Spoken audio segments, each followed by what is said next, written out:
Hello all. I'm Arnab Guha from fivepointers.com. We are a startup from Bangalore, India. It's an agri-food startup, and Five Pointers is our scientific news arm, and where we discuss various topics related to life sciences like food, agriculture, biotech, and then sustainability and healthcare. And today we have with us Dr. Rajiv Soni. He's a world-renowned biotechnologist, and he has worked immensely in this field for a long time in the molecular biology side and the biotech side. And he has worked as an entrepreneur as well as a senior industry professional. So, without much ado, I'd like to invite Dr. Rajiv Soni into our forum, and this is our second video with him. Lastly, we had done on the same topic, COVID-19 last year, but the scenario was quite different. And today we are all in the second wave of COVID-19, and the scenario has changed a lot, but the basic remains the same, and the basic understanding remains the same. So, Dr. Rajiv Soni, welcome back to our show, and please introduce once again your credentials so that our viewer understand that what type of pedigree you're coming with, and then please share your slides so that we can start discussing on this topic of COVID-19 second wave. Sure, Arnab. Thank you again for inviting me to discuss about this very pertinent topic, which has been plaguing us for the last year and a half now. About myself, a little bit. I did my master's in biotechnology from Kuala Lumpur University, New Delhi, and then I got a chance to do my PhD at the University of Cambridge in UK, where I worked on plant cell cycle. And thereafter, I spent a number of years working for multinationals like Novartis.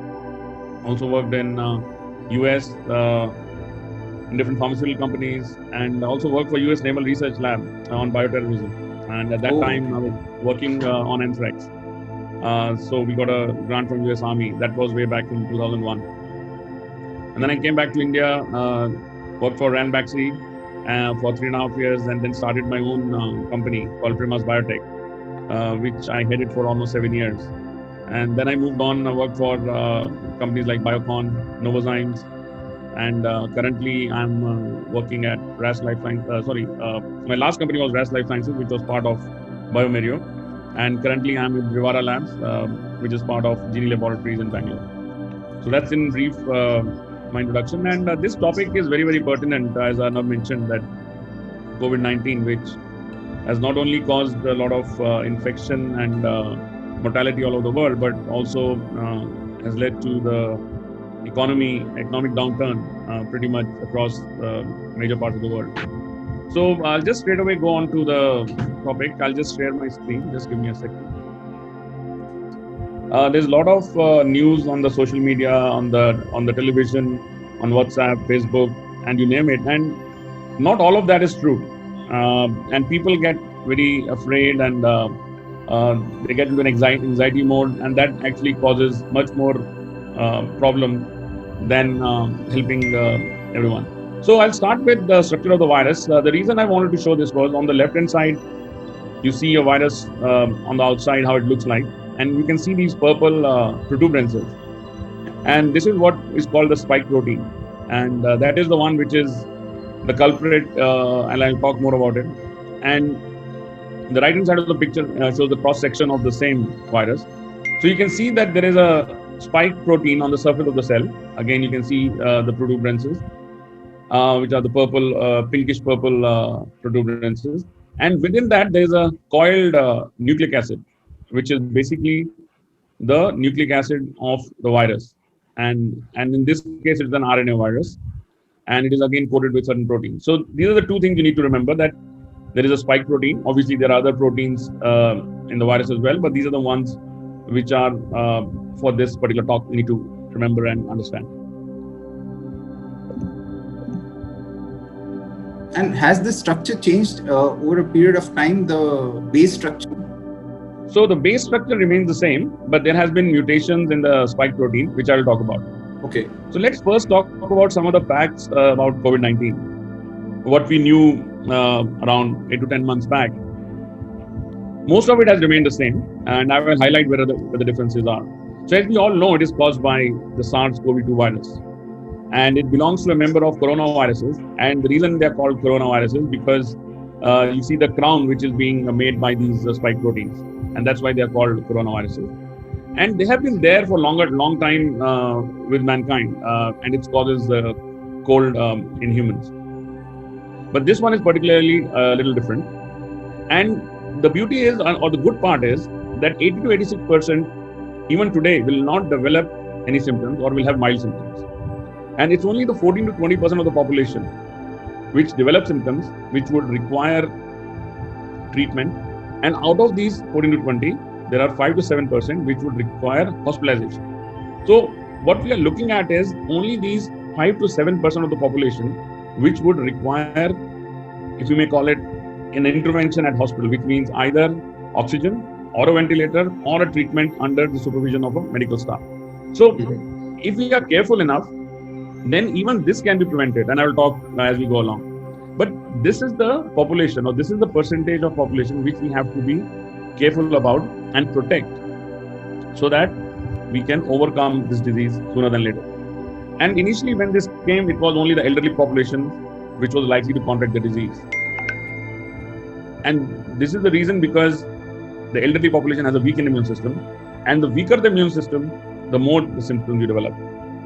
And again, the other thing which is important to understand here is people who have comorbidities. So if you have diabetes, if you have cardiovascular disease, if you have asthma, then you are more vulnerable to this particular virus, which means that this virus will cause more severe symptoms in people who already possess or have these comorbidities. Correct. So end of the day, it's the immune system, how efficient your immune system, that will protect you. Absolutely. And I'll talk about where the problem lies. And most of the people in the urban settings and the rural settings as well, to a certain extent, we have the weak immune system. And that is what is causing a lot of mortality in the last 2.5 months, which we have seen. Plus, obviously, the virus has mutated as well, and I'll talk about that as well. So this is already what we knew 8 to 10 months back. Now, what is different today? I mean, what has changed in the last 8 months? As I said, majority of this has still remained the same. Still, 85% of people will not develop symptoms, will be asymptomatic, right? Yeah. Now, let's first talk about the spread. There are a lot of theories which came up initially that you can get infection from fomite transmission, and it is not airborne, or it is only applicable to close distancing.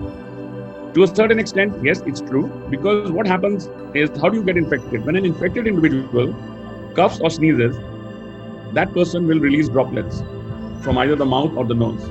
And these droplets are either large, if I can call it greater than 5 microns in diameter, or they are small, less than 5 microns. Now, these large droplets cannot cover more than a distance of around 1 to 2 meters.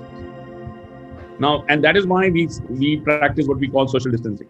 So if someone is standing 6 feet away from an infected individual, you will not get these bigger droplets towards you, which will have these viral particles.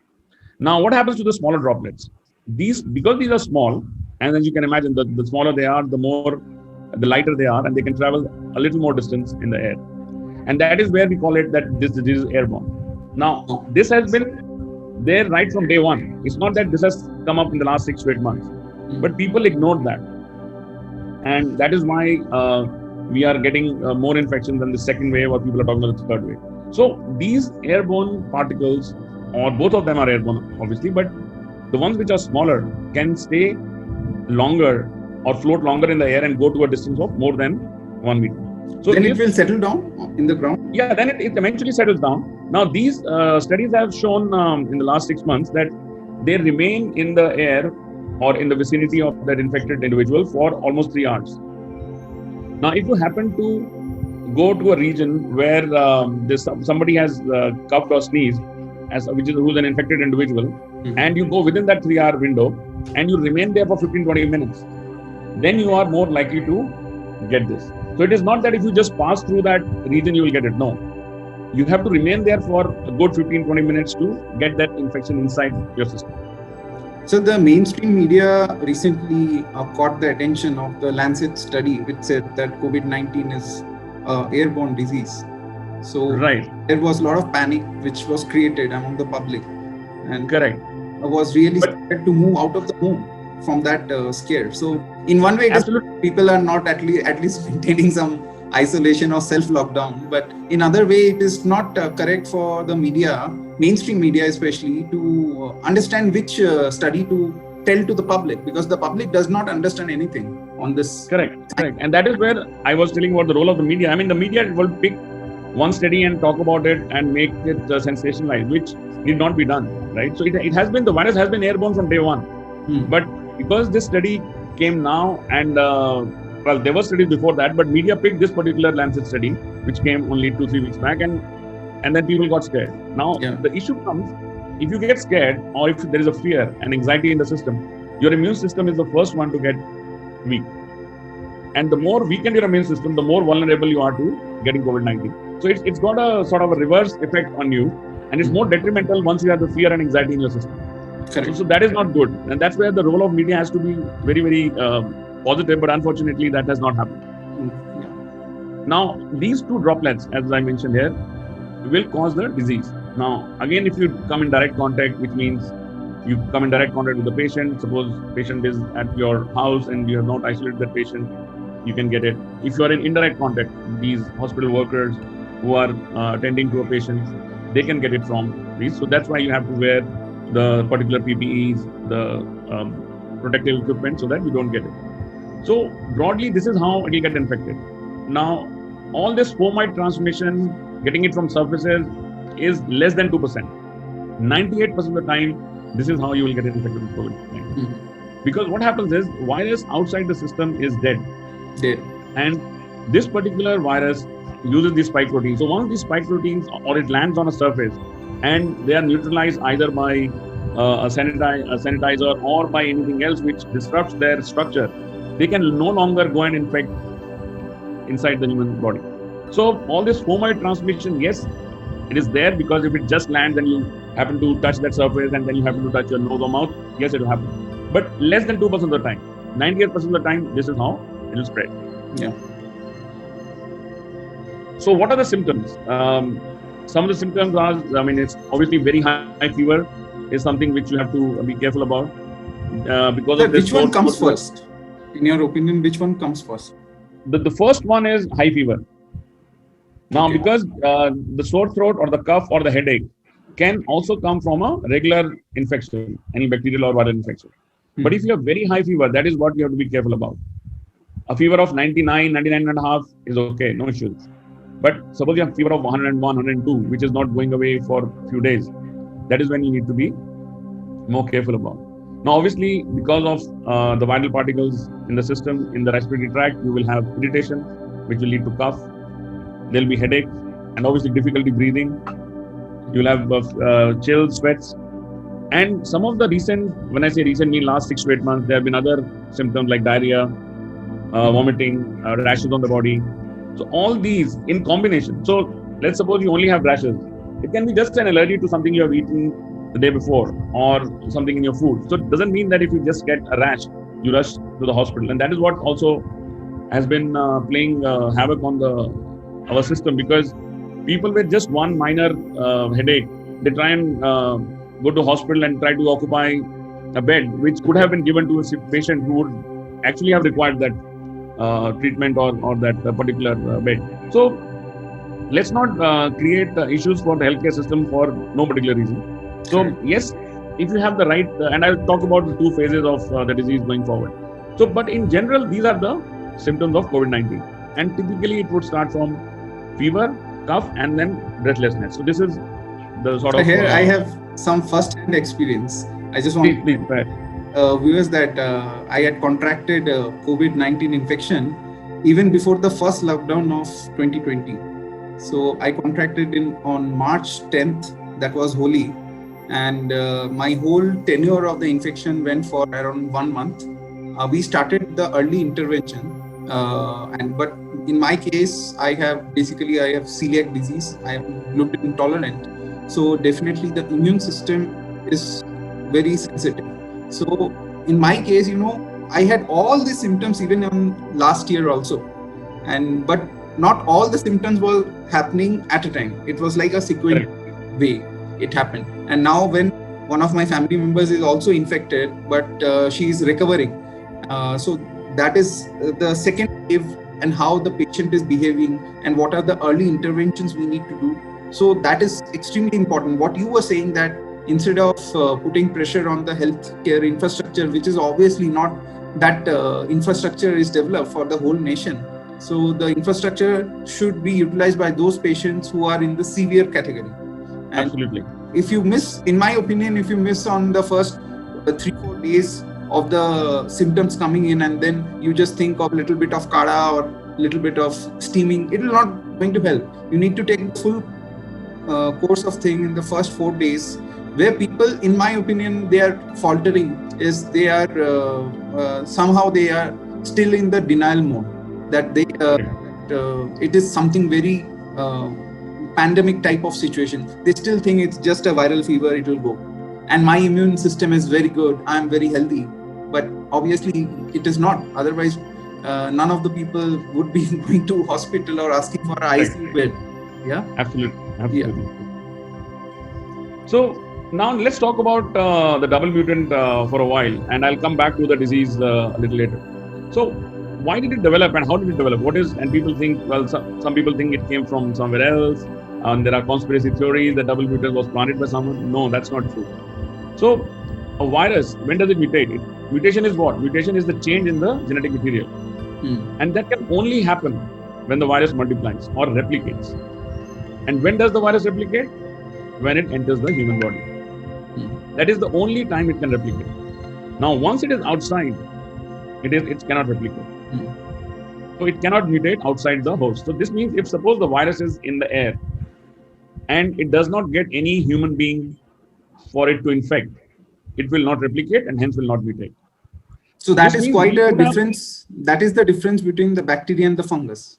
For the Absolutely. So bacteria and fungal are live organisms, which are living organisms even when they are outside the human system. Virus is the only organism which outside the human system is dead. And only it multiplies once it is inside the system, because it uses our own machinery, body's own machinery to replicate. It does not have all the machinery for it to survive. Now, having said that, how could we have prevented this double mutant?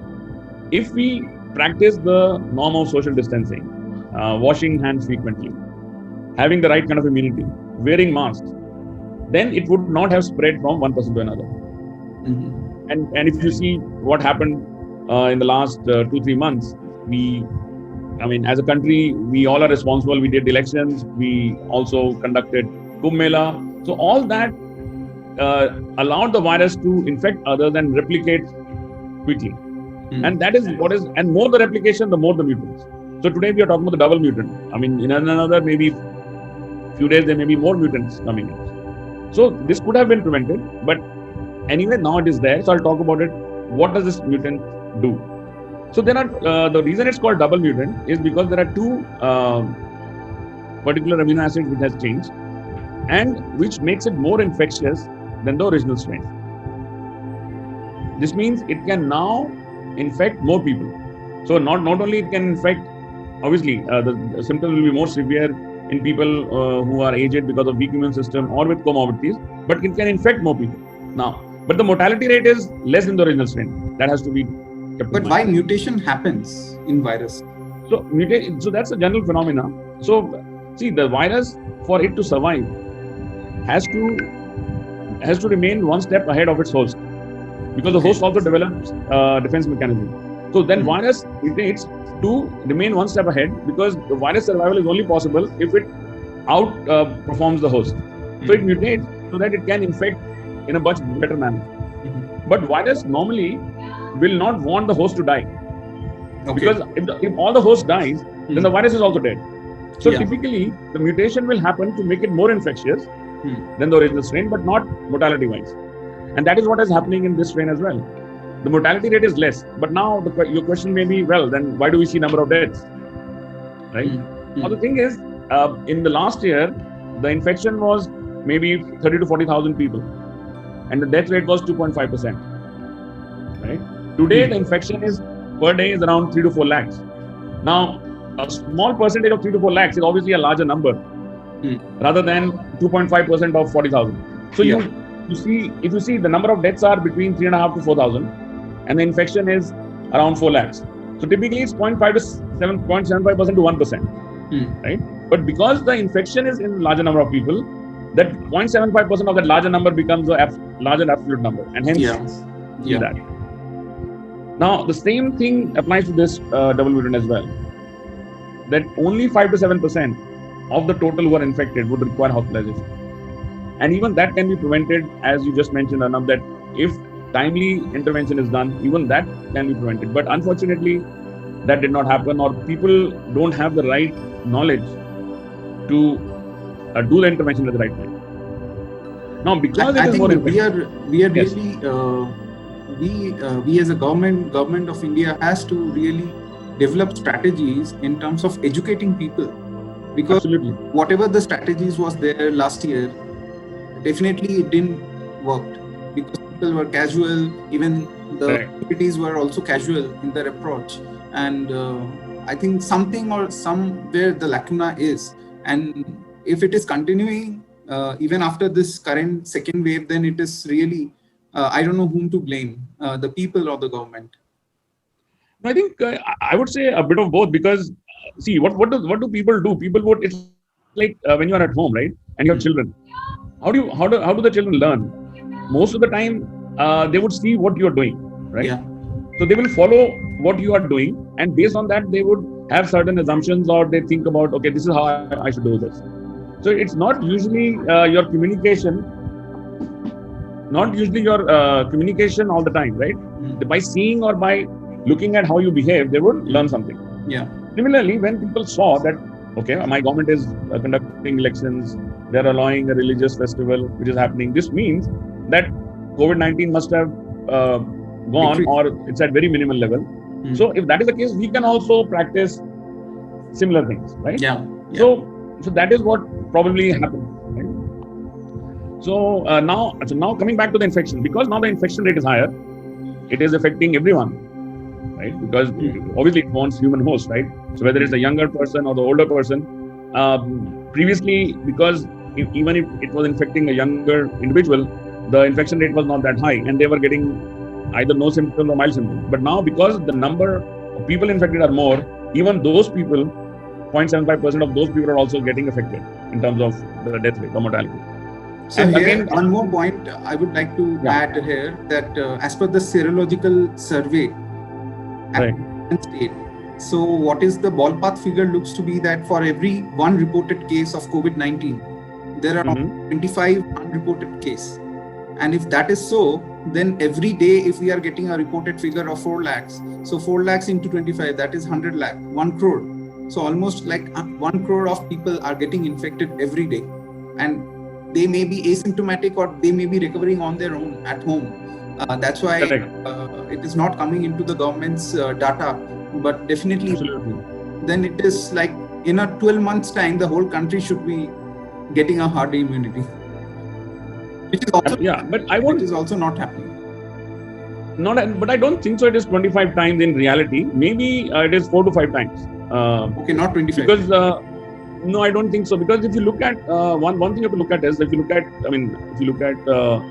the cremation grounds, right, where people are also not getting places for their beloved ones for the last rites. Now, typically every day there would be, if natural deaths, if you look at from statistics, there are 25 to 28,000 deaths every day which happens in natural deaths which happen in India, right? Now, if you say that the COVID deaths are only 4,000, right, which means you add that to a number of 28, which means 32. Now, that much will not affect the functioning of a crematorium, right? Because that percentage is not that high. Not that. Now, since we see a lot of queues and all those issues there, this means that at least they are the same number, right? Suppose there are 28,000 dying naturally and there are another 28 by COVID. This means that it's a 5 to 6 fold people who are dying.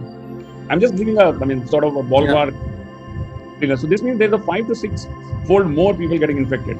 So if we are saying 4 lakhs is what we have, the number which is coming from the authorities, maybe it is 25 to 26 lakhs. Okay. And out of that, because 85% are getting treated on their own or with no symptoms or with less severe symptoms at home, only thing that we are looking at getting is the people who are actually either going to the doctor or getting their tests done and all that. Yeah, Right. and So also to get the herd immunity, you need around 75%. Absolutely, yes. So minimum 75% at a rate of, let's say, 25 lakhs each day. That is almost like 2-3 years minimum. Yes.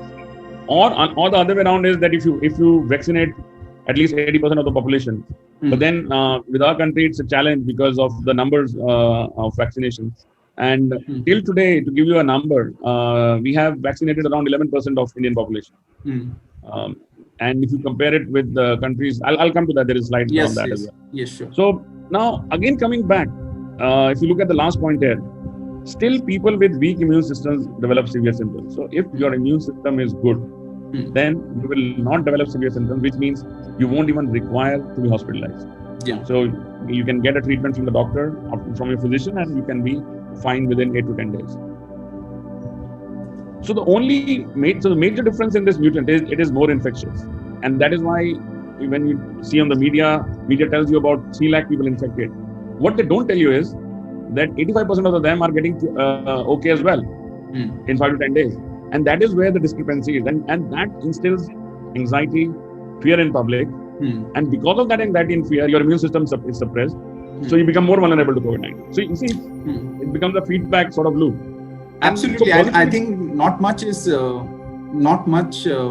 research papers are also on this fact that your human mind, how it is behaving in the panic situation or in this type of pandemic, and definitely the immune system, the serotonin and other neurotransmitters are not in the correct quality. It's not releasing the gut and the. So basically, you have to have a positive mindset. I know it's easier said than done with the current situation, and obviously people who have loved their lost ones, and I mean I have been through that as well, lost members of my family, extended family, but even then you have to maintain a positive mindset, because that is the only way you can have your immune system functioning at its best to prevent further spread of the disease. Correct. Okay, so that's very, very important, a positive mindset. So now again, I'll come to the preventive measures. So we all know the age-old saying, right? Prevention is always better than cure. And it is very apt in COVID-19. And as we were just talking about, you have to maintain a positive mindset, because a positive mindset will lead to a healthy immune system, which means you are less vulnerable to infection. Absolutely. The second is, you don't need to fear and there's no need to panic. It is absolutely treatable if you want to. And when I say that, means if you have the right interventions, if you have that positive mindset, if you maintain all the norms of COVID protocol, and I'll come to the COVID protocols on the last part of the slide. If you want to, it is absolutely treatable. Now, the third one is, please stop watching depressing news on the TV. Switch off your TV, cut off your Tata Sky or whatever media you have, and social media. And please refrain from talking about the disease. I've seen people, they will sit on the Zoom meeting and they'll talk about so many people infected. Why do you have to talk about it? Media is already doing that job for you. Why do you have to they are overdoing their job. Exactly. Yes. And again, coming back, you have to ensure you maintain a healthy immune system. And one way you can do it by maintaining obviously healthy lifestyle. And one thing I practice, and I've told my friends and families, that if you drink concoction of turmeric, cinnamon, and clove at least once a day, that will, I'm not saying that will prevent you from getting COVID-19, but at least that will make your immune system a little stronger. So that even if you contract COVID-19, right, your symptoms, either you will not have any symptoms or it will be less severe. Now, fifth point is very, very important. You have to maintain adequate levels of vitamin B12, vitamin C, and vitamin D, along with certain metals like zinc in your system. And there has been ample research in the last 1 year or so since COVID first came that insufficiency in vitamin D causes severe COVID-19 symptoms. Yeah. The number of deaths which happened, if you remember, in Italy and China, when they did a post-mortem on those, or they checked their blood for the levels of vitamin D. All of them, 99% of the hospitalized patients had less vitamin D. And today, if you see, I mean, most of the urban population today in India or anywhere else in the world, we all have sedentary lifestyle. We sit in the AC houses. We don't go out in sunlight. So practically 85 to 90% of the population is deficient in vitamin D. Especially So if you, lockdown, sir. So where especially people the are not lockdown, even going to absolutely. the terrace. But even otherwise, even before COVID-19, if you had analyzed people, 80, 85% still would have. So this is very, very important. And if you maintain enough vitamin D in your system, and I can give you one example from our community here where I live in. There were around 10 families here in our community who got infected, few of the members from each. And people who had the adequate levels of D, they were either they did not get any symptoms or they had mild symptoms. And only people who had less vitamin D required hospitalization. I mean, okay, fine. The numbers are not statistically significant. They're only, I'm talking about 35 to 40 people, but it's enough to tell you that this is very, very important. And also there is a lot of research in recent past. So this is very, very important to maintain vitamin D levels in your system along with B and C. All these micronutrients help in preventing your cytokine storm in your lung. And I think that is the main reason of them not going to the oxygen level or the ICU. Deprivation, yes, right. Correct. And obviously, needless to say that we have to stay at home and avoid going to crowded places and go out only if absolutely necessary. So, how do you maintain the COVID protocol? So, if you remember the word swim, because we are all in it together, right? And we have to swim to the safe shores sooner rather than later. So, S stands for social distancing. W stands for washing your hands regularly. And you can see here I have not mentioned sanitizers. And the reason for that is you only should use sanitizers when you don't have access to soap and water. Because some of the sanitizers also have chemicals which are harmful for your system. And it can cause dry skin, irritation, it can cause cuts when the skin is dried and you become more vulnerable to other infections. So when you don't have an option, use sanitizer. But when you're at home or you have access to soap and water, wash your hands regularly. And if you want to be a little more sort of organic or use a sanitizer which is homemade, you can use lemon peel and turmeric, a combination of that, and that also works as a very, very good sanitizer. I stands for building strong immunity. And last but not the least, M, it stands for you need to wear mask when you are in a public or a crowded place. So that way you would remember. So if you adhere and strictly follow swim, then COVID-19 will not even happen. But unfortunately, as I mentioned, that we became complacent as a country, and even wherever it happened as a second or third wave, people thought it has gone, and they started either not wearing masks or not maintaining enough social distancing. And obviously, immunity-wise, not many people in our culture, we don't have a system of monitoring our levels of parameters, health parameters regularly. So unless a doctor tells us to do so, right? So that is something which culturally we are not. The mask part is very important, sir, because somewhere I read that when you do a mouth condensation of the air from your mouth like this, right? When you do like this, then you are releasing almost 1 billion microbes, 1 million colony-forming units when you do that. And when a COVID-infected patient is not wearing a mask, then obviously, just imagine the amount of the virus he or she is releasing in the air.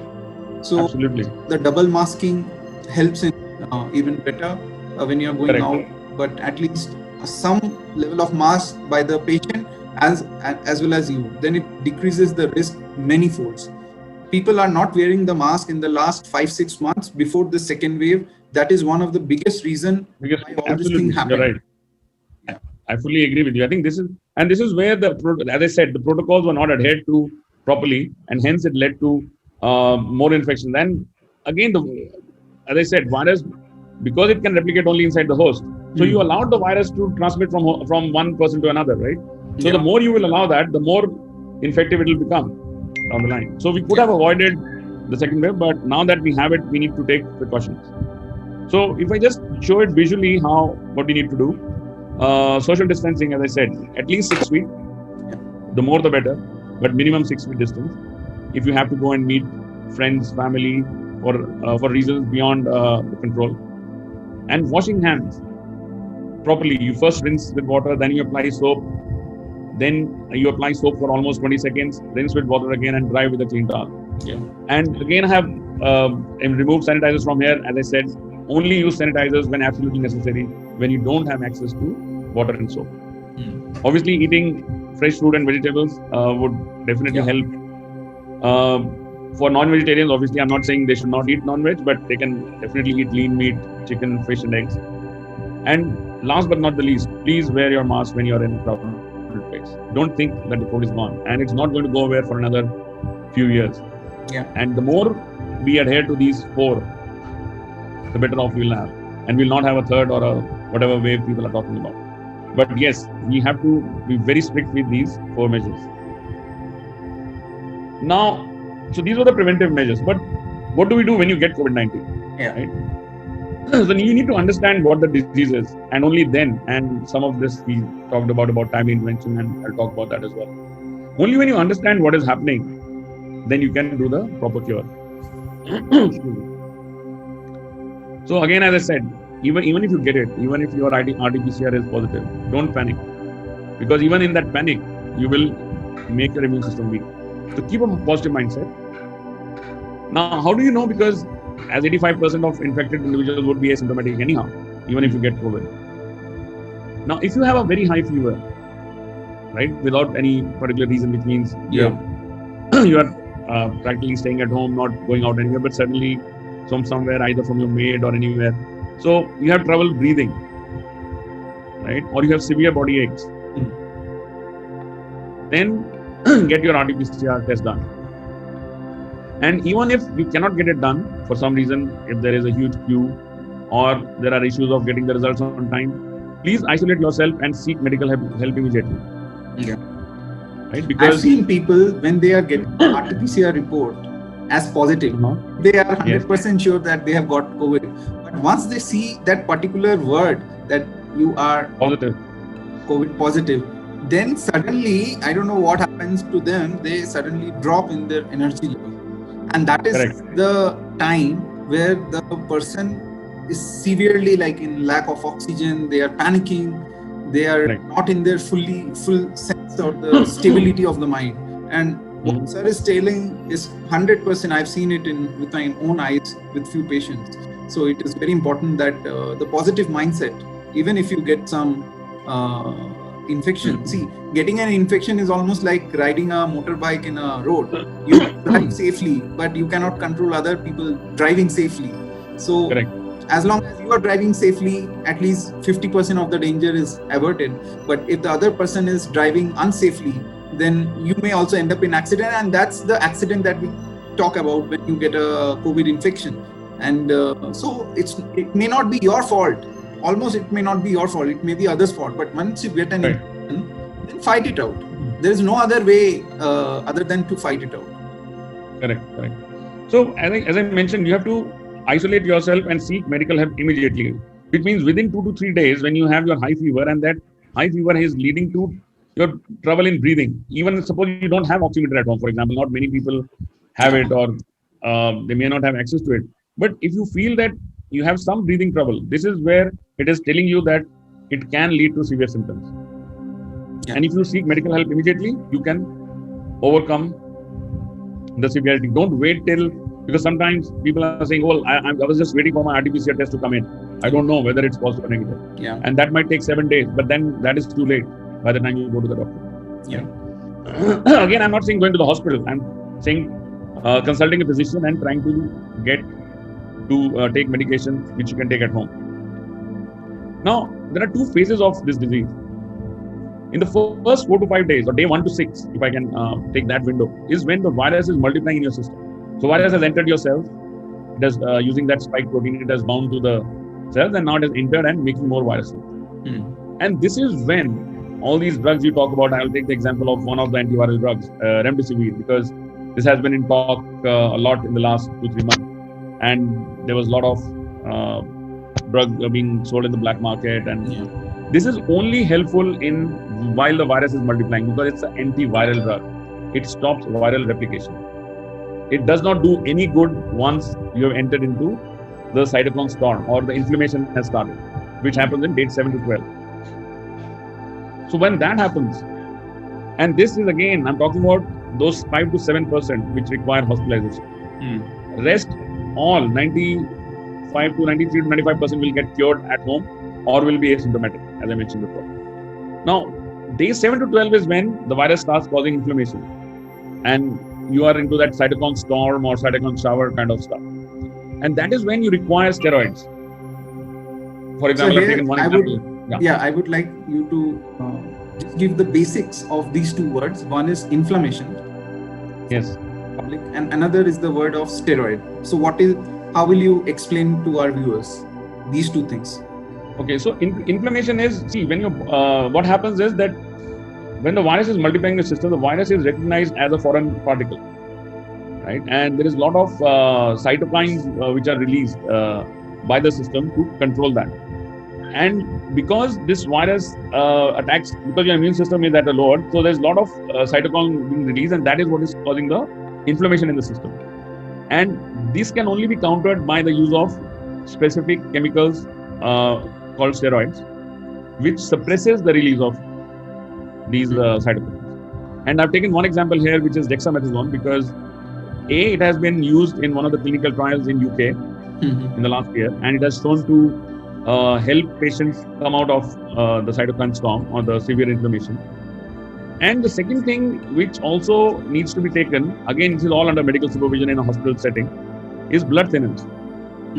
Because what is also happening is, people have seen that a lot of people are dying because of blood clots. And there has been a lot of conspiracy theory that this is not a virus, it is something which is causing, it's a bacteria which causes blood clots. No, that's not true. It is a virus. It is not, the blood clots are not because of the virus, but because of the secondary events, manifestation, right? Now, what happens when you have to prevent blood clots? You have to use blood thinners. So, again, if you use steroids initially in day 1 to 6, and steroids have a function of suppressing your immune system because they suppress the cytokines. That actually is counterproductive because virus is still multiplying in your system. It does not cause inflammation. So you have to be very, very careful that you understand the disease. And then, so here the sugar level also increases due to the... Absolutely. If exactly. you so that recklessly use the steroids. So again, it's not that you can just use steroids at whatever amount, and that is why the physician intervention is very, very important. So you have to use it at a dose which is enough to suppress inflammation, at the same time not allowing other side effects in the system. So this is what you have to understand what is happening, and that is why intervention initially. So when you are in day 2 to 3, when you are getting high fever and you have some trouble breathing because of the virus multiplying in your system, that is the time if you seek medical help and get everything done, then it probably will not even lead to day 7 to 12, not even go to that severe disease symptoms where you would require a hospital bed or an oxygen support or a ventilator down the line.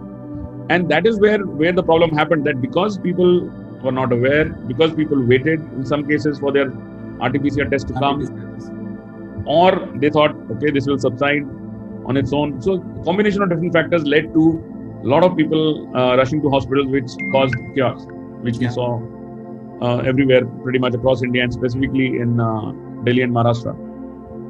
Now, as I said again, only 5 to 10%. And even that can be prevented if you do proper intervention at the right time. Now, another thing which I see in the market, and I see on WhatsApp groups, people talking about, and I tell them, please don't fall for all these marketing gimmicks to buy oxygen cylinders for home or oxygen concentrators. I mean, yes, there is a class of population who can afford this, but you cannot administer oxygen at home without medical supervision. It is dangerous. Because what people don't realize is pure oxygen can be fatal if given in more than given amount. See, there is a reason for why nature has only in the air, if you see, it's 70% or 72% nitrogen and 21% oxygen along with other gases.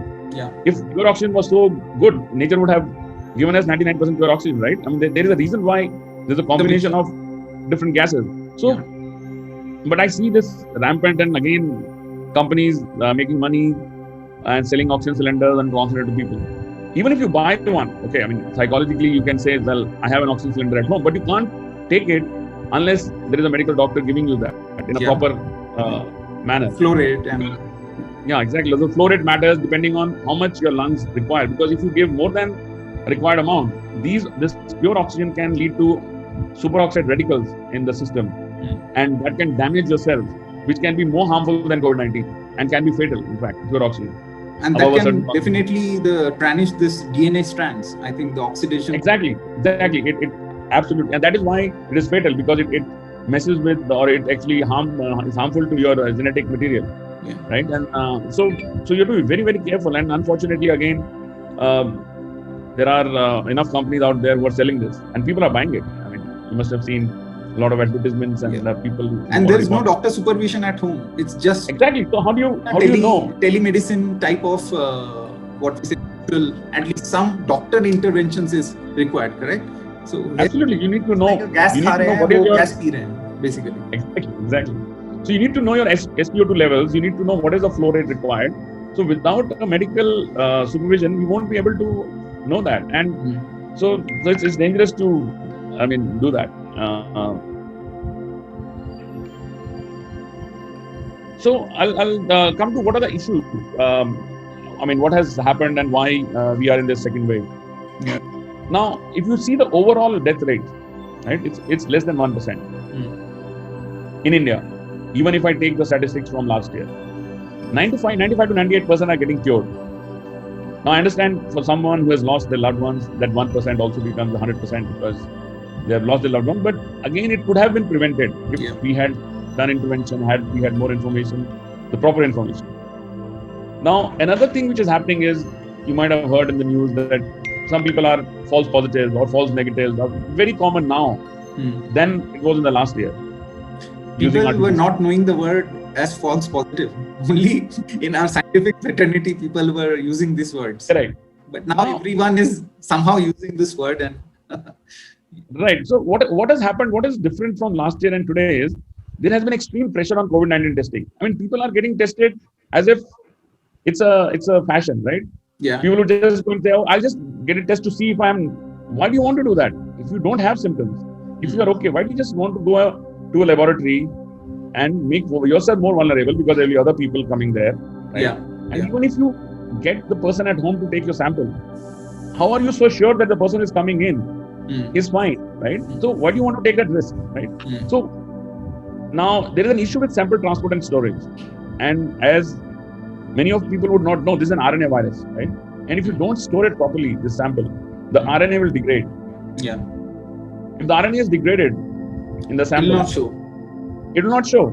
Yeah. So person would have COVID symptoms, but the RT-PCR will not show it. So that becomes a false negative. Yeah. Right? Now, then it comes to the quality of testing kits. Now, as soon as COVID came, everybody in India started making COVID-19 kits. I mean, when I say everybody, means people who were in the biotech fraternity or the pharma fraternity, they said, okay, this is a good business to be in, so I'll start making the testing kits. Yeah. Now, in the last year, all the kits were being imported from abroad, and your results were more reliable, I would say. But because of the pressure of making kits in less than the required time frame, I'm not saying that India as a country cannot make good kits. We have companies who can make excellent kits as good as foreign companies. But because of the pressure of making kits in a smaller time frame, obviously some of the quality controls were not adhered to, and that led to substandard quality of kits coming to the market. And again, it's not all, but there were a few companies. Suppose there were 15 companies making it. The 4 to 5 also brought those kits which were not properly QC or quality controlled. Were the cutting the corners were also there while? What happens is when you have a pressure from your management. Suppose I'm a researcher working in a company, and my management comes and says, "Look, I want this kit out in 3 weeks or 2 months, right? And I want this to be supplied to the lab." Obviously, there would be somewhere they would have to cut corners, whether it's quality control or quality assurance or somewhere, right? Yeah. And so those kits were also in the market in the same pool, and they were basically leading to these false results. And then the testing load increased in labs. So labs which were doing 200 tests per day, right? Yes, there were increase in the number of labs, but not to an extent where they could handle so many samples. COVID cases. Now, if you see what happens is, in a lab where they could only handle 200 and suddenly 1,000 samples come, there would be somewhere in and around in the environment, there would be virus floating around. Yeah.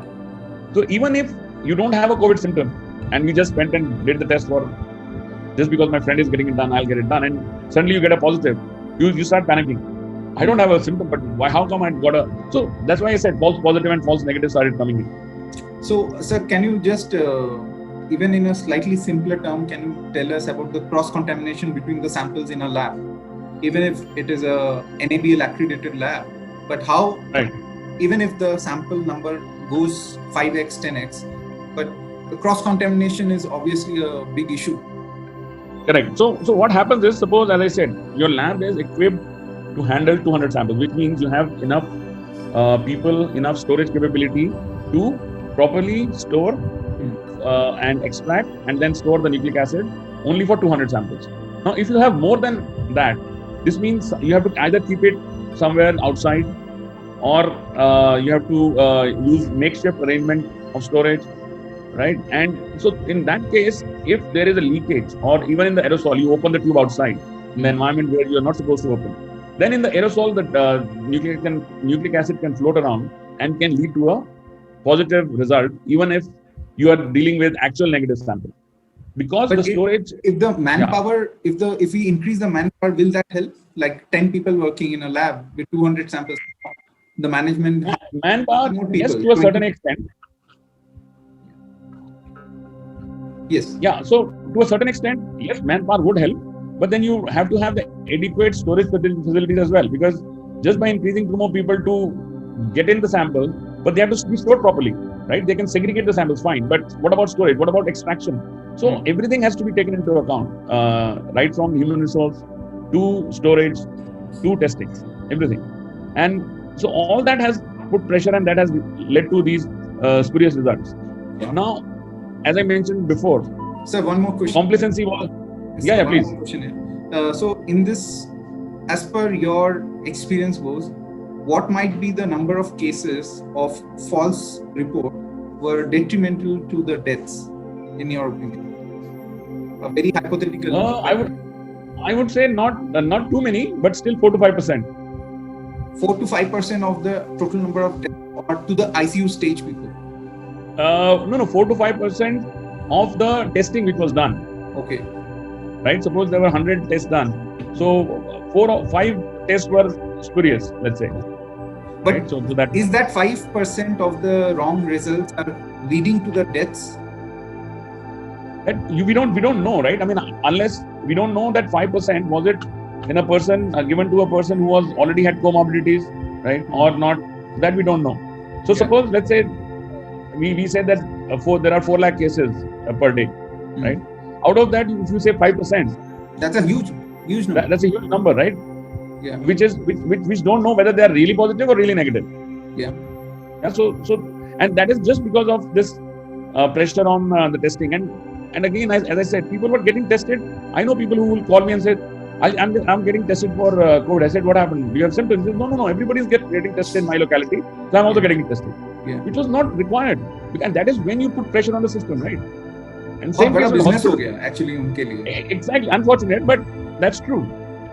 But then, see, it has become a business, correct? But people should be aware that why am I getting the test done? Do I have a symptom? If the answer is, if you are staying at home, you don't have a symptom, and you get a test done and suddenly you get a positive, which may be a false positive, then anyway, because of the panic, you go down and everything happens, right? So coming back, why cases increased? Complacency was one. We thought we had conquered corona because cases were coming down and the peak of cases were less in India. And then, as I said before, as a country, we started doing everything which was not supposed to be done, right from gatherings at different places. And obviously, when you have these kind of gatherings, it's very, very difficult to adhere to the norms.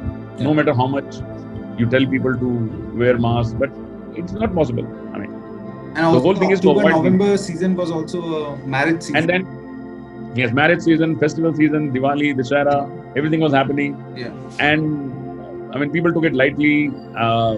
200 people at marriage without wearing masks. In fact, I had to attend a meeting in Delhi, and I went there. And in that hotel, there was a marriage function going on. So from a window, I was looking at that a garden where the ceremony was happening. There was no one wearing a mask, none. Oh That was my in December. That was in December last year.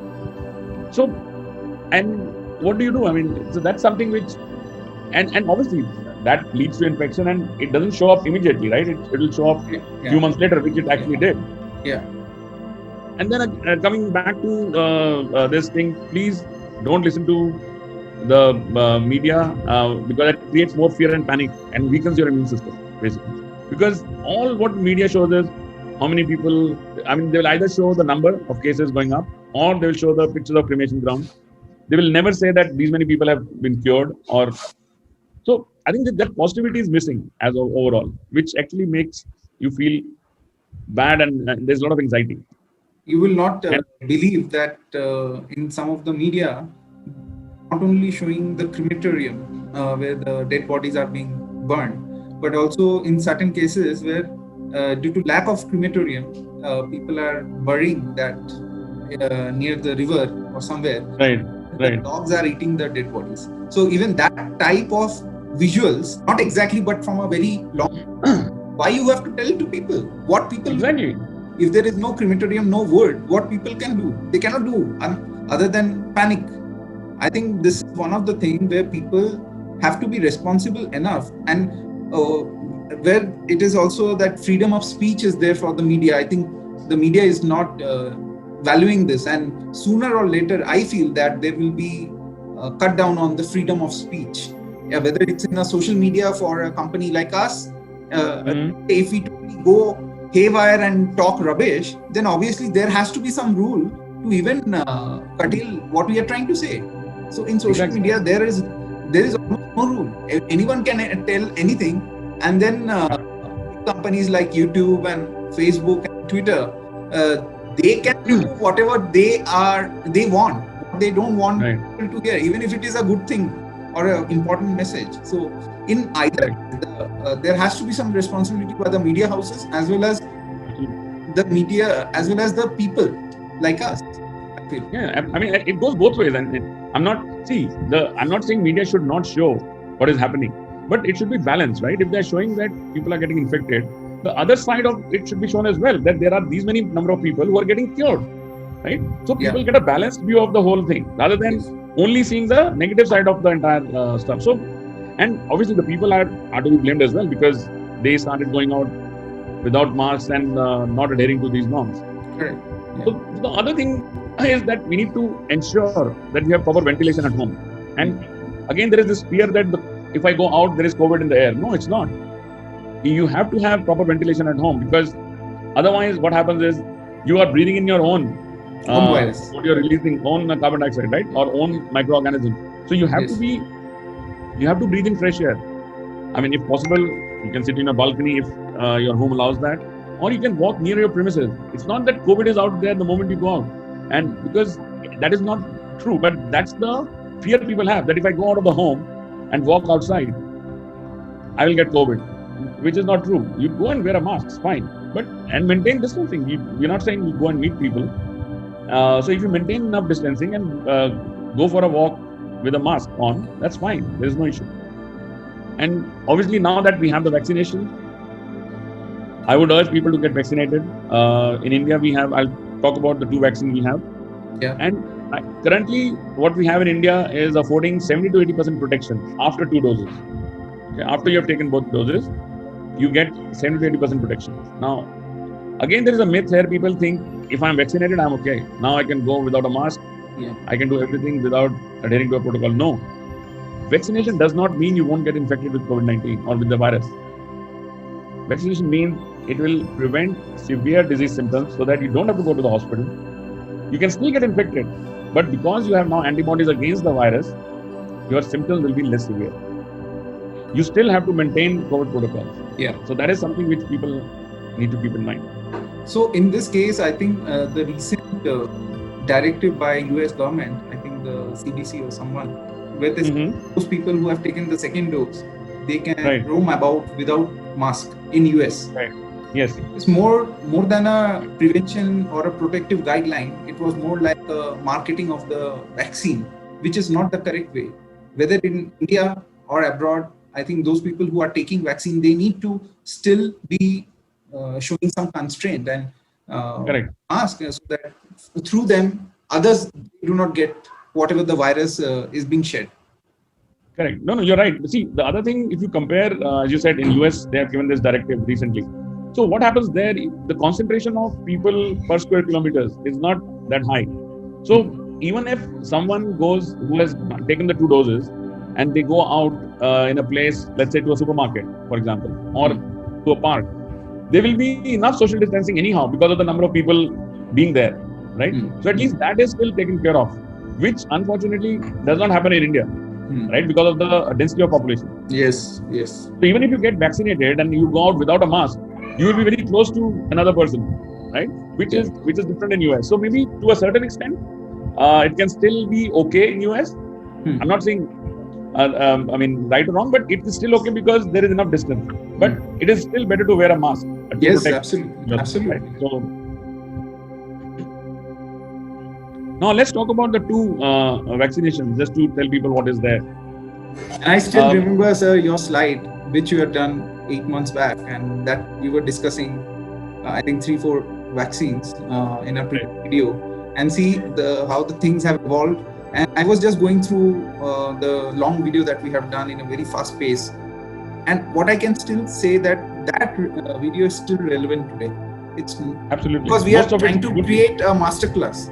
So it's not like at this moment the video is relevant. 10 years down the line, this is an irrelevant talk that we are doing. No, everything is always be relevant in our 5 pointers. That is the main thing that we are trying to do in 5 pointers. That it becomes like a coaching manual or a guideline for the general public or so. Sure. Yeah. So currently the 2 vaccines which we have, I'll just focus on India unless you have questions on the vaccines which are there in the world. I can answer that as well. But the 2 vaccines which we have is Covishield and Covaxin. And Covishield is the technology from Oxford University and AstraZeneca, and it's been manufactured by Serum Institute of India. And the technology here is that the gene or the information which is there for making the spike protein, that is injected into humans. So what then the body does is it makes antibodies to that spike protein, right? So when the actual infection happens, those antibodies bind to the actual virus and eliminate that virus, right? So now by only spike protein they have taken, not yes organ. Okay, other the protein. The reason for that is because when the virus comes, when the virus infects and the new virions come out of the cell, they have this spike protein on their surface, right? So that has to be destroyed. I mean, so you need antibodies against the spike protein. If you make antibodies to some protein which is internal, then you have to ensure how it enters into the cell and all that stuff. So what you want to do is neutralize the virus so that it does not cause more harm. So they have taken the outer spike protein, the DNA for that, and they have injected that into, they have used that to make a vaccine. And does that is the technology ACE2 receptor also comes into the picture when you're talking about spike protein, the gene from the spike protein? So ACE2 receptor, does it impacts the ACE2 receptor in our body, this particular vaccine? Right. So no, it does not impact the receptor as such. What happens is that the spike protein actually binds to the ACE2 receptor. Yes, in a general case. And then, so and what happens if you recall the double mutant strain, the affinity of the spike protein, because of its mutation in the 2 mutations, its affinity towards ACE receptor is increased. Yeah. And that is why the infection rate, when we talked about the infection rate being increased, I forgot to mention at that point in time that it is the affinity of binding of the spike protein to the ACE receptor which has increased, which has led to more infection. Okay. So that is where the ACE2 receptor comes into. Yeah, ACE2. Yeah.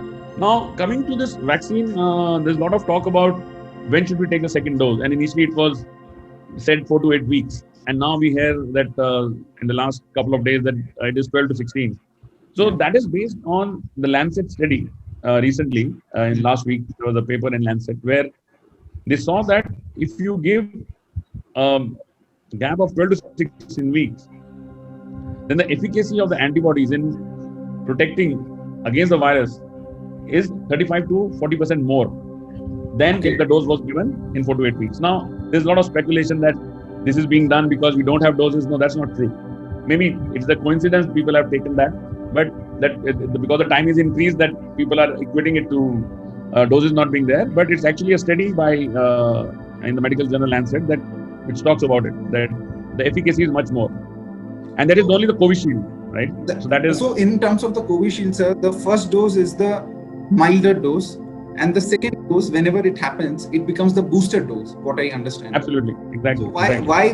What is the difference? Is the concentration of the vaccine is different, or is the totally the different molecule altogether?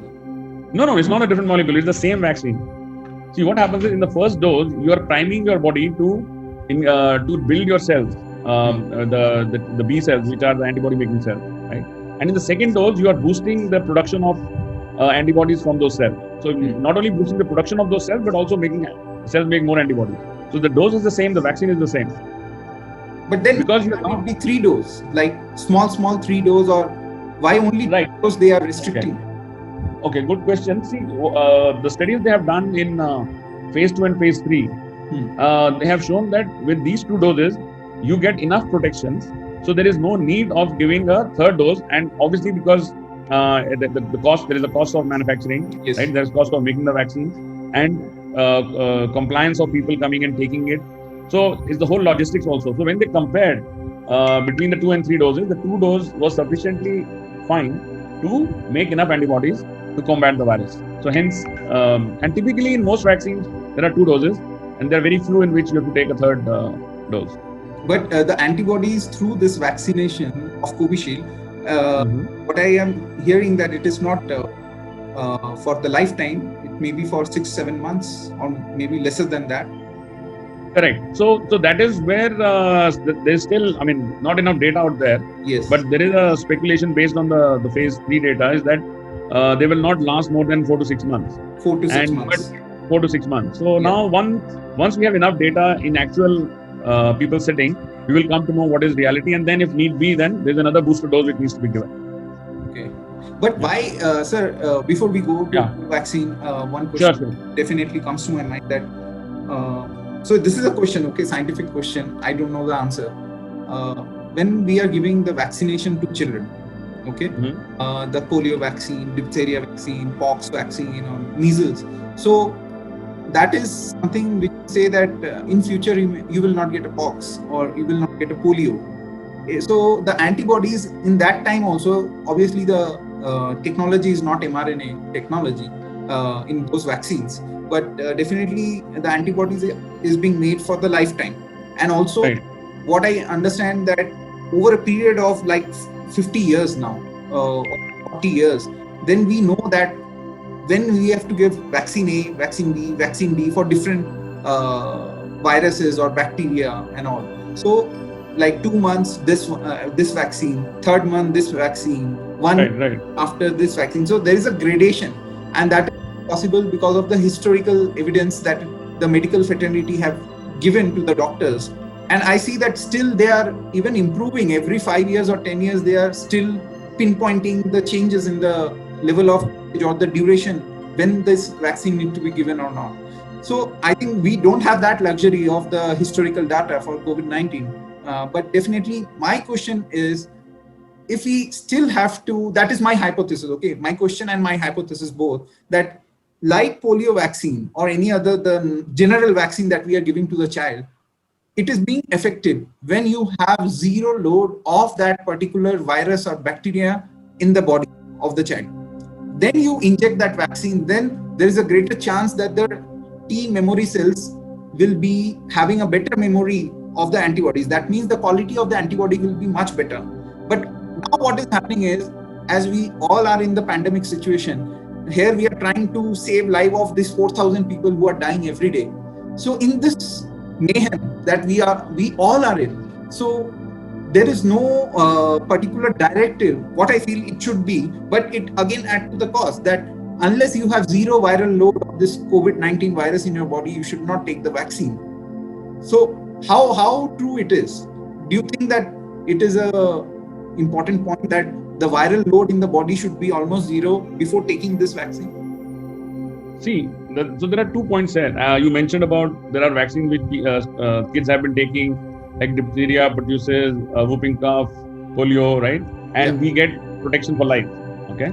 Now, if you see most of these diseases or most of the diseases which are caused by bacteria and DNA viruses, right? If you make vaccines against those, then you get protection for life. Okay, I'll come back to your question on the viral load not being there. Yeah. But if you look at RNA viruses, they are very notorious of getting mutated very frequently, right? And this being an RNA virus. And that is one reason, if you see the influenza vaccines, which is the flu shots, which people call it, which is very much in vogue in the Western world. You take a flu shot this year, you won't be protected from the flu for the next year, because the new virus it's a fragmented RNA virus, and it jumbles up, makes a new genome. So the protection is very short-lived. And this is the same is true with this particular virus, that this is an RNA virus, right? It will mutate very frequently, so you will not get a good protection. So that's one side of it. The second is about body being virus-free, which to a certain extent is true, and that is why people are saying that once you are recovering from COVID-19, you need to wait for at least 3 to 4 weeks before you can get the vaccination, because you need to ensure that this completely elimination of the virus from the system, so that your body is now fully geared towards that artificial injection which you are injecting, so that it can make the antibodies to that. Otherwise, what is happening is your body is fighting the virus, as well as now you're putting the artificial. So it is now two-pronged. So it is not as effective, because its role is to also combat the virus which is already there, right? So that's why you need to have that so-called viral-free body systems in the body. So those are two aspects. But then, sir, it leads to an even bigger question. The bigger question, what I am understanding here, is the people who are asymptomatic and those who are not reported in the COVID infection list, when these guys are thronging to the booths or vaccine booths, so that they already have good amount of viral load, and when they are taking this vaccine, no, they won't have viral load. No. So asymptomatic means what? Asymptomatic means that you will get cured within 8 to 10 days. Yeah. Okay. So and after that, the virus is cleared from the system. But if asymptomatic means the symptoms is not coming, but the virus is not in you. No. Virus is, if the virus is there, right, it will anyway, in a normal course of time, it will get cleared in 8 to 10 days, as with any other viral attack. Correct. Like when we say people have viral fever, right? Yeah. There is a viral fever, it's not bacterial. So in 8 to 10 days, you're okay. And after that, the virus is cleared from the system. No. So here my point is, sir, those people who are asymptomatic means they will never develop a symptom. But if you do their RT-PCR, their RT-PCR is positive. Okay. Yes. Now, when these guys are not knowing that they are already asymptomatic, they are perfectly fine. But the virus is there in their body. Maybe because of good immune system, it is suppressed, or maybe because the viral load is not enough to show a symptom. My hunch is, when these guys are thronging the vaccine booths and then taking the first dose, then the first dose, maybe as you were telling, that maybe portion of that first dose is first fighting the existing load of the virus, and then making the memory T cells and memory antibodies. T cells, We are seeing that many people are also getting infected after the first dose, before the second. So that means there is some discrepancy in the body. My overall thing is, as this test of COVID RT-PCR is quite costly, it cannot be recommended for all the people that first you get your antibodies level, let's say not RT-PCR, but the antibody serum titer antibody value, get that particular value. If it is less than this, then only you are eligible for the vaccine. ये नहीं हो रहा है अभी. So that is correct. So that test actually can be incorporated, because that test is not as expensive as RT-PCR. That's number one. क्यों नहीं हो रहा? Well, people are actually thinking about it as we speak. People are, ICMR is thinking of including that to look at the levels. So suppose I'm asymptomatic and suppose I've already contracted COVID-19, but I didn't know. So now if I get my antibody test done, and if I see that there is already a COVID-19 titer, antibody titer, right? Yeah. Either I can delay my vaccination, Yes. right? Because I already have it. Because and give it to someone who needs it more, yes. right? Yes. Or may not have it at all. I mean, that यही चीज sir मैं लोगों को बताने की कोशिश कर रहा हूँ. Maybe in my circle of influence, but people obviously they are not from the science or biology background. They are not understanding, because in my opinion, it cannot be a blanket directive to everyone. But in the sense, many people are not good in their health. They may have some comorbidities. They may have abused their bodies a lot by eating junk food and other stuff. तो vaccine लगाना ही चाहिए, वरना वो बचेंगे नहीं एक बार corona लगा तो वो तो नहीं correct.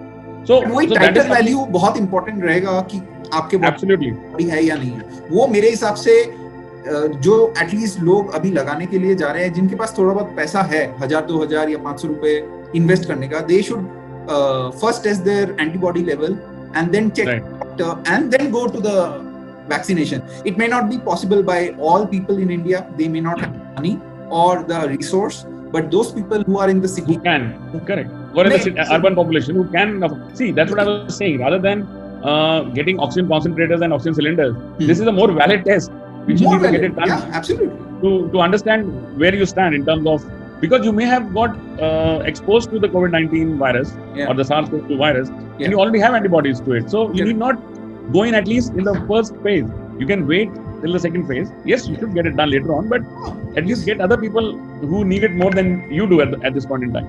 And people I don't know what is the percentage of people who are succumbing after getting the first dose or the second dose. Means, is it because of the vaccine, or is it because of the infection, or is it because of the antibodies not of great quality? So we don't know. We cannot speculate. But definitely, it's not like those people who are taking vaccine, they are 100% death free.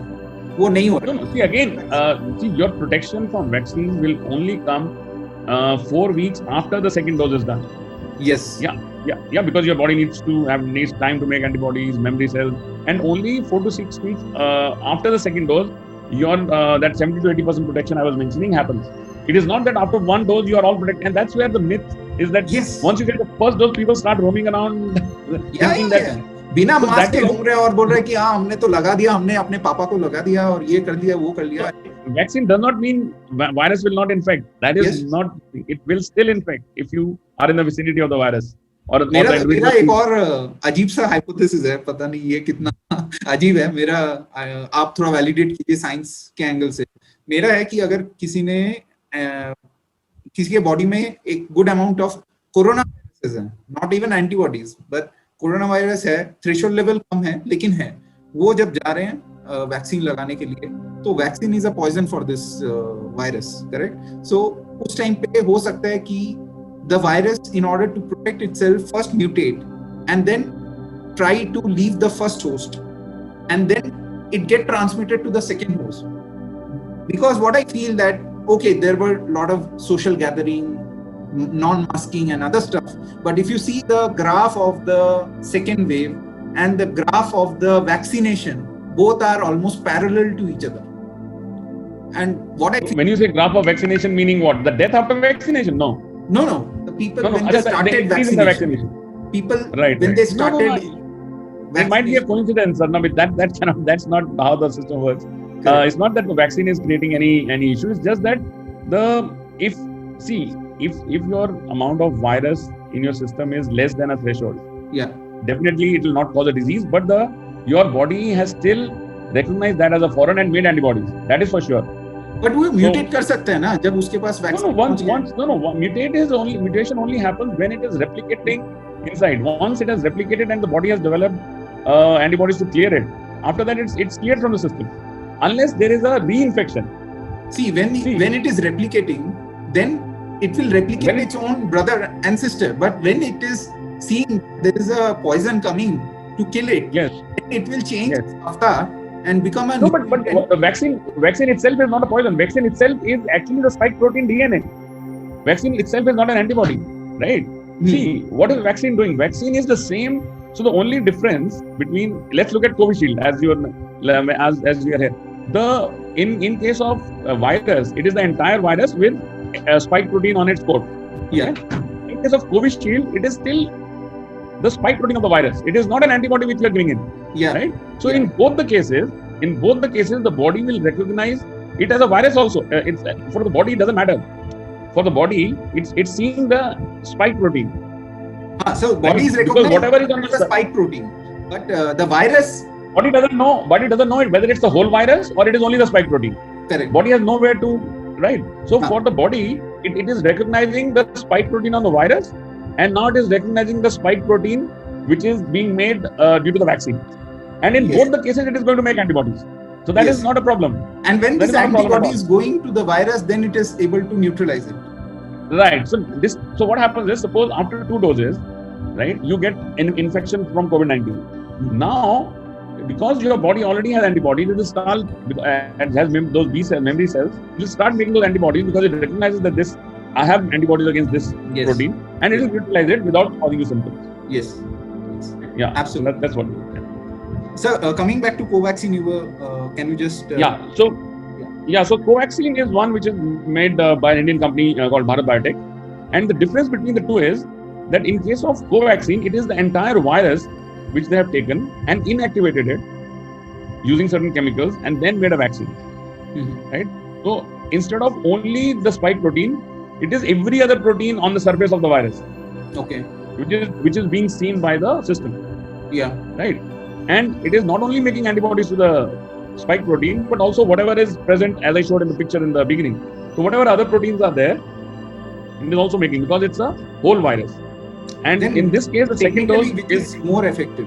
Technically, well, technically, if you go back in history, how the viruses or how the vaccine started being made was they took the entire virus, because at that time we did not have recombinant DNA technology at the time when vaccines were made. So people used to take virus, inactivate it, and inject the entire virus into the system for the body to make antibodies. So if you ask me, is this method time tested? Yes, because it has been there in the history right from day one when the vaccines were made. Now, but as we know more about molecular biology and recombinant DNA technology, people thought, why to trouble the system or load the system with the entire virus? Why not take the specific protein by which the virus is entering into the cells and make antibodies only to those proteins?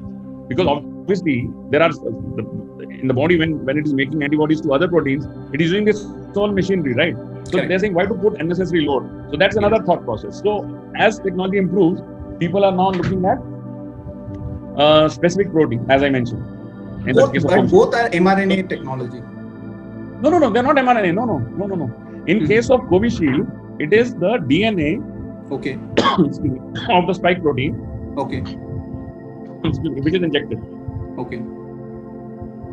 And in case of Covaxin, it is the entire virus itself. The mRNA technology is only 2 companies in the world, Pfizer and Moderna. Yes. Right? Sorry for my mistake. Yes. But why? So which one is the better technology? If we have to, which one is? Sorry, you can drink water. Just take some water. Yeah. See, there is nothing better or worse at this time, because if you look at the mRNA technology, that is being tested for the first time on humans in terms of vaccine development. Previously, we never had this technology being tested, right? So what it is doing is, as I said, in case of Covishield, you are putting the DNA. So once the DNA enters the cellular machinery has to make mRNA from there. Correct. And then it makes proteins. That's how the molecular biology works, right? Yeah. The DNA is making mRNA, then mRNA is making protein. So what Pfizer and Moderna have done is they said, why do we ask cell to produce the mRNA? We'll straight away inject the mRNA and straight away it will make the protein. Okay. So they have cut one step short to thinking that it would be more effective. I mean, theoretically, if you see, it should be more effective. But practically, obviously, because this technology has been the new technology, has never been tested, so we really don't know unless we get more results. Yes. But if you look at the protection being offered in phase 3 trials by the Pfizer or the mRNA vaccine, it is being 90 to 95%. But in reality, how it translates into the humans in terms of where it has been given, because part of UK population has been given the mRNA vaccine, and the entire, I would say, US population. In fact, today, I'll talk about the vaccine percentage also. I think that whosoever has been given the vaccine in US, this all mRNA vaccine. It's either Pfizer or Moderna, but neither of the Covishield or Covaxin. No. Yeah. Even India has not yet allowed Pfizer to come in. Yes, so we have not allowed yet this new technology to come in, and we are still banking on these two, Covishield and Covaxin. Yes. We have allowed another one, the Russian vaccine, Sputnik vaccine. Yeah, to come in, and that we should be able to get within, I would say, next 4 to 6 weeks in the market for people to be vaccinated. But at the moment, these are the ones. These are the ones. Okay. So now, as I mentioned, some of the statistical data, if you see, and this data is as late as last week, 1 week old data. So you can see. Where you got this data? Any link? This is there is a site called covidvisualizer.com. Okay. It gives COVID data across the entire world. But for I've just taken India as because it's India specific I'm talking about, and then I've compared obviously the largest country where there were a lot of deaths in US as a Western country, and then taken a few countries from Europe just as a comparison. So if you see in India, the death rate has been 1% till now. Yes. In US, it is double, right? Yeah. And in UK, and obviously we all know why, because initially these countries said there is no need of lockdown and masking and all that, while we put a very severe lockdown initially. And maybe that has contributed to less death rate. That's one of the things. But obviously the second wave is a different story. But even then, the mortality is still less. Still less. The infection rate is higher, I agree, right? Now, the US, if you see, the recovery rate in UK is the best till now, the number of active cases. And the difference which you see here, like if you see 82% recovery rate in India, the rest 17% are the ones which are still active, which means they are either recovering or in the initial phases or somewhere on the recovery path. Okay. Now, if you look at the percentage vaccinated, it's only 11%. In fact, in numbers, if you see, obviously it's a higher number because we have a huge population, but still we have a long way to go in terms of getting to that 70-75% figure. And if you see, both US and UK have vaccinated 75% of the population. That means herd immunity has come in both these countries. And that is one of the reasons, as we were mentioning about CDC allowing people who have been vaccinated with 2 doses to go out without mask. But that they have only allowed in places where there is no crowd. So suppose they are going for a football game or in a stadium, still they have to wear a mask. So in a non-crowded place, because they have vaccinated 75%, they have started opening up places. And same goes for UK. UK is also opening up slowly because they have vaccinated 75% of the population. Now, if you look at Italy and Switzerland, they are in their mid-30s in terms of vaccination. Right? So they still have a way to go before they can start announcing that they have reached the herd immunity level and they start allowing people to go out without mask. But if you carefully see the death rate, it's between 2 to 3% in every country, as opposed to India. So, I mean, the reason I'm specifying this is that there is nothing to fear or panic about this. That if you get COVID-19 and because that anxiety and the fear, yes, there is a disease out there. I'm not saying it's not there, but if you are careful enough, if there is an intervention which is done timely, even this number could have been prevented. I know 1% of a large number becomes actual number is higher, but even this could have been prevented. But going forward, if we can still adhere to these norms, COVID protocols, which I mentioned. That means, sir, what you are saying, that means that the initial lockdown, which was without a fanfare or just it was done, if I remember correctly, of 22nd or 23rd March 2020 in India, by Modi government, I think they saved humongous amount of life at that time. Absolutely. I mean, if they had even delayed for 1 month, abhi tak wo it would have been different. Absolutely. So this has definitely played a role. So when people say that government has not done this, not done that, I mean, obviously at that point in time, I mean, in hindsight, this looks like a good move, right? Yeah, And absolutely.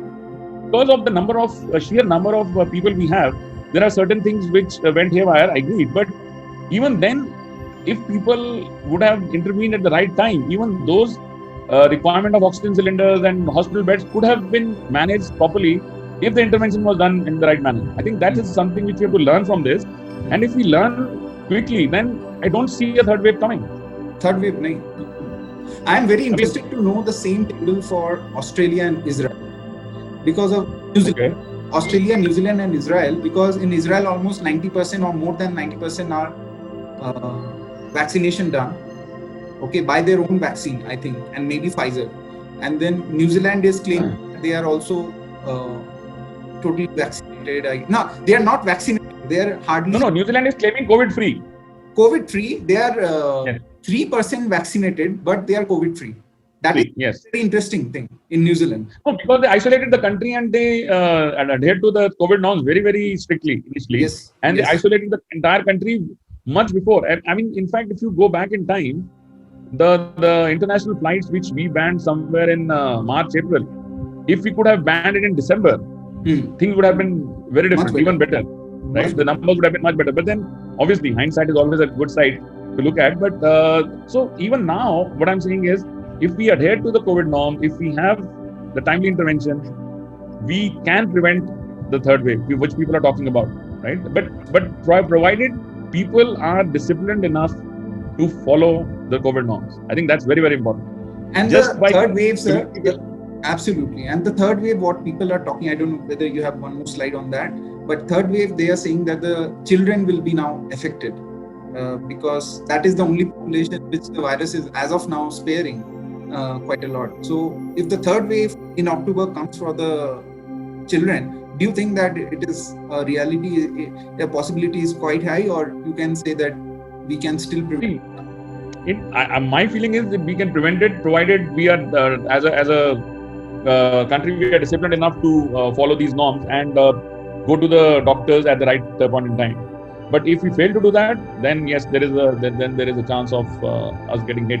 And the reason people are saying children, because we don't know how the virus will mutate, right? That is how the tendency of the virus is to be a step ahead. So if more people are infected, even now, by not following norms, it will probably mutate to a more infectious variant. So more infectious means it will again infect more population, which means children. So it is not that it is targeting an age group. It is just the sheer number of people it infects, right? So that means the 3 lakh, 4 lakh cases which are coming, and even if 99% of the people are still surviving, okay, that absolute number have to be brought down to 2,000, 3,000. Instead of 4 lakh, it should not be more than 2,000, 3,000 cases per day. Yes. Prevent that third wave. Correct. So if you can bring that down, and that is where, I mean, different states have put lockdowns again with more stricter measures, right, which we see now in different states. So, and hopefully that will help.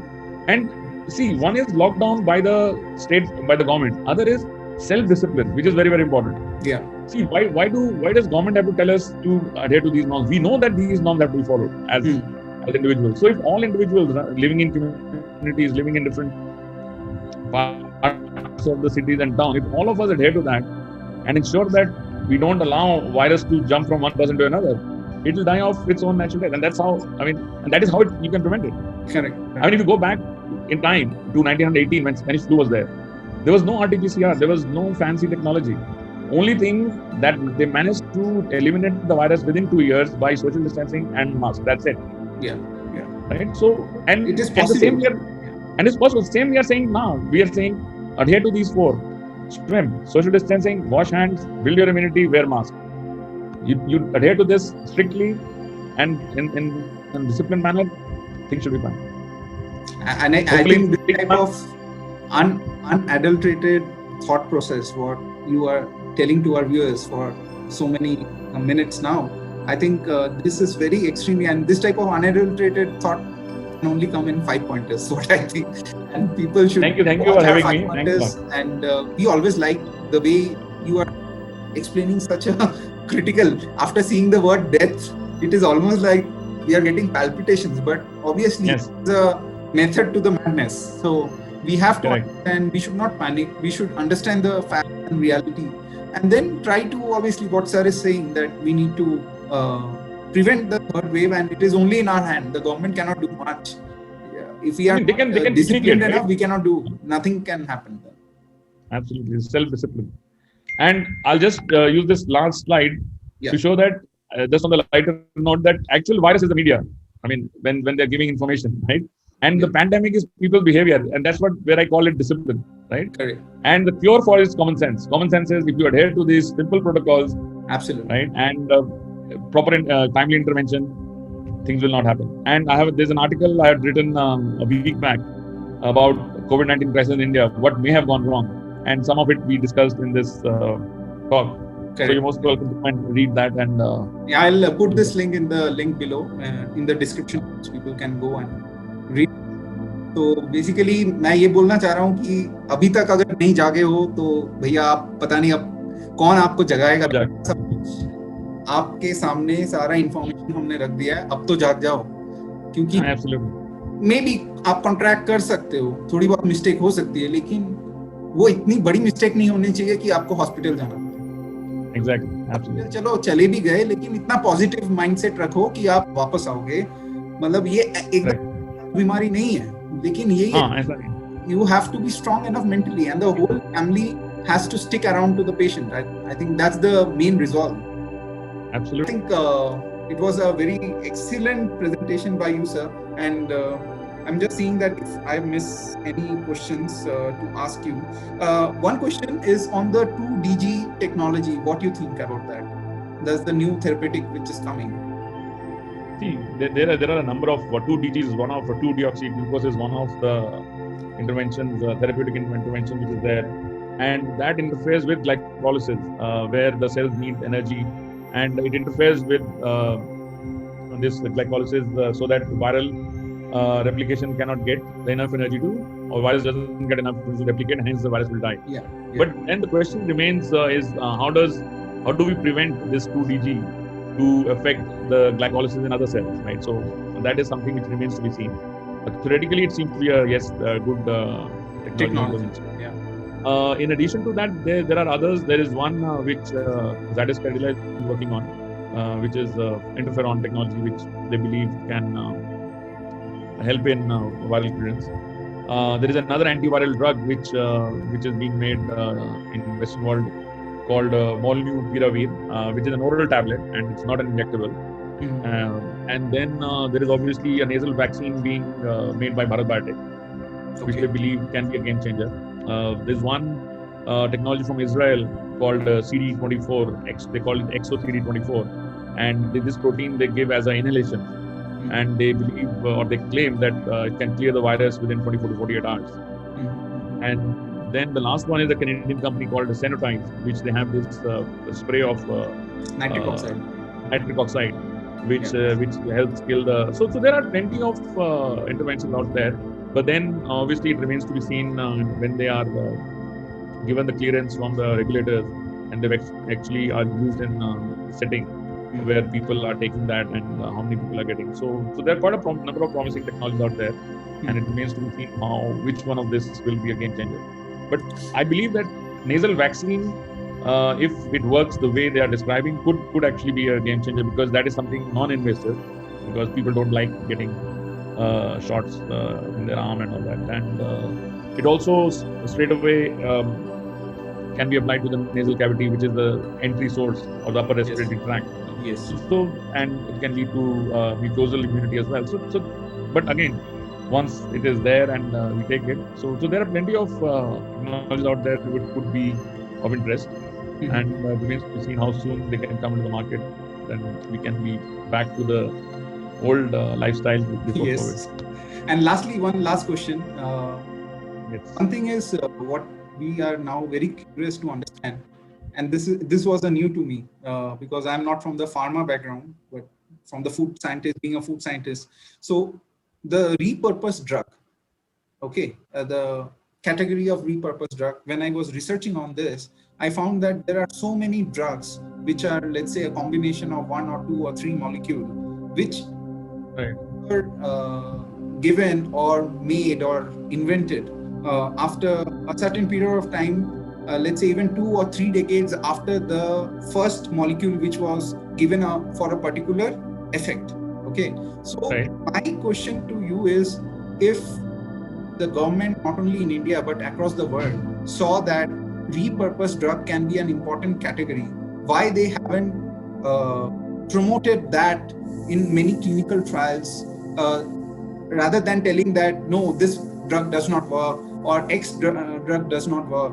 Instead of that, what I feel that they should have promoted the clinical trials directly into the phase 3, let's say, because these are already a safe molecule for the human being, means no one will get killed, first of all. Then you see that whether it is working in the COVID-19 cases or not, then by now we would have got a lot of drugs which are repurposed and which the doctor can write in the prescription without any fear or without any interference by any global health authorities or federal authorities. I feel there is some loophole in this where we are not promoting repurposing of an existing molecule. What is your opinion, sir, on this issue? Controversial issue. It's it is a controversial issue because there have been. It's not that there have not been any trials. There have been some trials on the repurposed drugs. However, it did not see the light of the day, which you were saying is correct. Now, there's a lot of combination. I mean, you can call it the lobby, the pharma lobby, or the people who are doing research on new medicines. Because obviously, it is not only the cure or getting rid of infection. It's also the money, right? Which the companies make. So it's a conflict that way. Now, but to clear cut say that it is only because of that, it's very difficult to say. But one of the reasons why some of these repurposed drugs do not see the light of the day is because they won't. I mean, big companies will not make any money because they're already there and they are so cheap to manufacture that anybody, and there is no patent on that. So that is one aspect of this, right? And the other aspect is maybe in the clinical trials, the effect they saw was not as effective in curing the particular disease, and hence, so it's a combination of both the factors, I would say, rather than just one. Because there is no patent protection. Yeah, there is no patent protection, right? And anything you develop now, there's a patent protection, and if that works, then that particular company gets to use or to make that for almost a good 10-15 years, right? Yeah. So I think it's a combination of both the things. So in fact, one of the drugs called hydroxychloroquine, which initially surfaced, and it's not that the trials were not done. There are reports of trials, but how much of those trials were successful and were they effective enough to be taken further? Obviously, that is something which remains. But this is an inventive step. When you find a totally new application to an existing molecule, at least the inventive, then the industrial applicability, these two are totally innovativeness. Yeah. Is the only thing which it falls away when you're filing a patent. But I think there are a lot of creative ways where people can still file patent and. Correct. And maybe the effectiveness was not as much as they would have liked to be, right? So for treating so it's a combination of both the things. So people thought, okay, let's make a new one which is probably more effective, and for this particular one. So that's fair. But वो हाथ में रखना चाहिए था. 1 साल दिया ये virus ने हमें. But in last 1 year we could have done wonders with combination of drugs and other stuff to have at least some. When we see so many deaths happening, or 4,000 or 5,000 deaths in a day. Correct. Because at the end of the day, doctors are still prescribing those drugs actually. And then it would have been more like a legalized and that type of hesitation. No, makes sense. Thank you, sir. Thanks for your such a wonderful presentation, and thanks for spending time with us. We are always looking out for knowledgeable people like you who can educate our society in a correct way. And I hope that somewhere down the line, even Government of India at least hires your opinion or hires you as an advisory, because I think you have the best of both worlds. That is the research angle, working with the US government, then you work with the best of the biotech, and now in the pharma side. So you have the real combination as compared to many of the people who are just working on a research angle. So the private, because you understand both the worlds. The money matters, the science of but how to balance both. And I hope that these videos, somewhere some people see this and maybe we can save more lives. Yeah. Sure. Thanks. My pleasure. Thanks for your time. Okay. Bye. Thank you. Bye.